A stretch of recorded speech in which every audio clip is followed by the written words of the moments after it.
In today's video, I'm going to teach you how to fix Windows 10 display resolution being grayed out after the latest update. If you've gone into your display settings and noticed that the resolution dropdown is locked or grayed out, don't worry. This usually means Windows isn't communicating properly with your graphics driver or your monitor, and we can often fix it with a few simple checks and adjustments. First, let's navigate to the right place.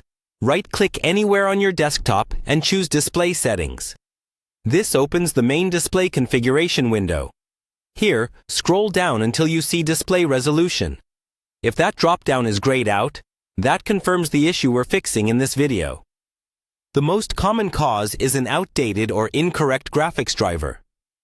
To address that, right-click the Start button and select Device Manager. In the Device Manager window, look for the section called Display Adapters and click the arrow to expand it. You should see your graphics card listed there. Right-click on it and select Update Driver. Then choose the option to search automatically for drivers.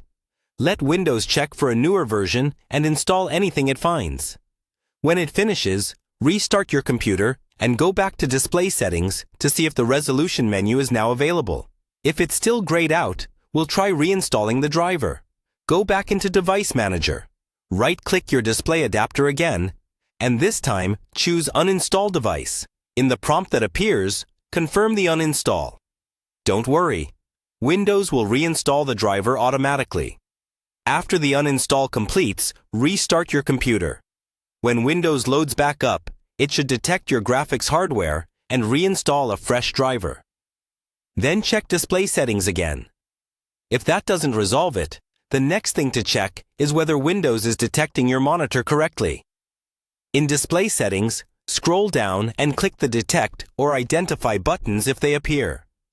This can help Windows re-establish the connection to your screen. Also, make sure your monitor cable is firmly plugged in on both ends, and use a direct connection if possible, rather than an adapter. Finally, ensure that you're not in a mode that restricts resolution changes, like when using certain remote desktop configurations or mirroring to a low-resolution secondary display. If you're duplicating displays, try switching to Show Only on 1 or Show Only on 2. Then see if the resolution dropdown becomes active. After trying these steps, your resolution option should no longer be grayed out, and you'll be able to choose the correct setting for your monitor.